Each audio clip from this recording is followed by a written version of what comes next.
दोस्तों हम कितने कामयाब हो गए हैं इस बात का पता हमारे दोस्त नहीं हमारे दुश्मन बताते हैं, क्योंकि दोस्तों हमें हमेशा अच्छा फील करवाएगा। अगर हम अच्छा नहीं करते हैं तो भी कहीं ना कहीं दोस्त हमारा हौसला अफजाई करेगा, लेकिन जब आप अच्छा काम करते हो तो दुश्मन आपकी उतनी ही ज्यादा आलोचनाएं करता है और अपने घर के लोगों को गालियां देता है। और ठीक ऐसा ही अब भारत और पाकिस्तान के अंदर भी देखने को मिल रहा है। जब से भारत और अमेरिका ने ट्रेड डील करी है तभी से ये ट्रेड डील भारत के लिए अच्छी है बुरी है ये बात आपको भारत सरकार की तरफ से पता नहीं लगेगा, क्योंकि भारत सरकार तो उसके लिए तारीफ ही करेगी। इसका पता आपको लगने वाला है पाकिस्तान से और वो कैसे। तो चलिए अब हम पाकिस्तानियों का रिएक्शन देख लेते हैं इस ट्रेड डील के ऊपर। सबसे पहले तो ये पाकिस्तान का एक पॉपुलर अकाउंट है जिसमें कहा गया है कि यार भारत से पार्टनरशिप करके अमेरिका को क्या मिला, कच्चा तेल उन्होंने बेचा भारत को, ट्रेड डील कर ली, बिजनेस पार्टनरशिप कर ली, इन्वेस्टमेंट डील कर ली, लेकिन जब ट्रम्प पाकिस्तान से पार्टनरशिप करने आए तो पाकिस्तान से उन्हें क्या क्या मिला। लेकिन दोस्तों उससे पहले अगर अभी तक आपने इस चैनल को सब्सक्राइब नहीं किया है तो आपसे विनम्र निवेदन है कि आप इस चैनल को सब्सक्राइब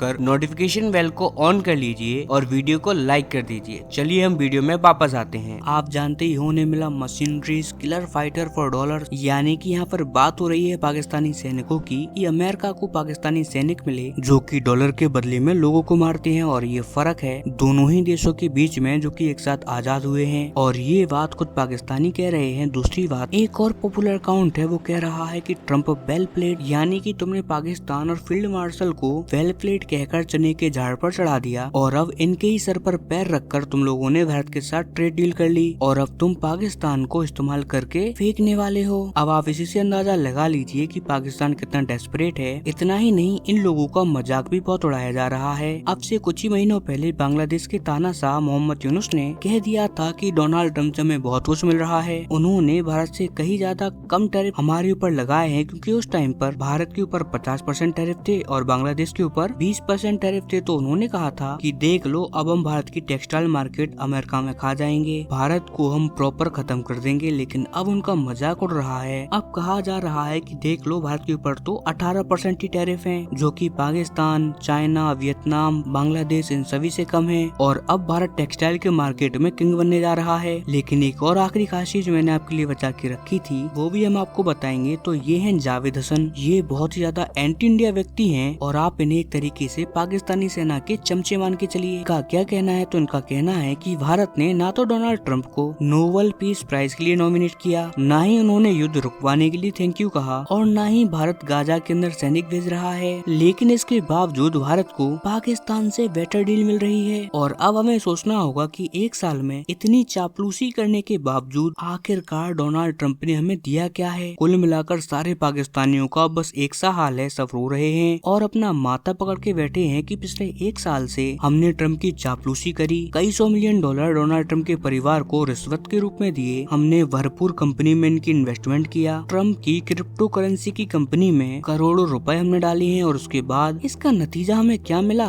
तो नतीजा ये मिला कि इन्होंने दिया भारत को पाकिस्तान से बेटर डील। इवन भारत को चाइना से भी बेटर डील मिली है और आगे आने वाले टाइम में भारत को अरबों डॉलर का इन्वेस्टमेंट भी मिलने वाला है अमेरिका से। और इसके तहत अमेरिकी कंपनियां भारत के अंदर इतिहास के सबसे बड़े डेटा सेंटर का निर्माण करने वाली हैं। भारत डेटा सेंटर का एक तरीके से किंग बन जाएगा और नई नई टेक्नोलॉजी का भारत हब बनने वाला है। वहीं आसिम मुनीर की तो दुर्गति हो चुकी है, क्योंकि पाकिस्तान के अंदर एक तरफ बलूच उसमें घुस भर रहे हैं और दूसरी तरफ देश के बाहर भारत उनकी कुटाई कर रहा है। कहीं भी हमने पाकिस्तान के आसिम मुनीर को मुंह दिखाने लायक नहीं छोड़ा। पिछले 48 घंटों में एक बार भी टीवी पर नहीं आया आसिम मुनीर, जो कि हर रोज कुछ न कुछ बयान दिया करता था। अब आप इसी बात से अंदाजा लगा लीजिए कि आसिम मुनीर की क्या दुर्गति स्टार्ट हो चुकी है। और अभी तो बस ये शुरुआत है, आगे आगे देखिए हम आसिम मुनीर की कैसे कम्बल कुटाई करने वाले हैं। खैर आज के लिए इतना ही, हम मिलते हैं अगली वीडियो में, तब तक के लिए नमस्कार, जय हिंद।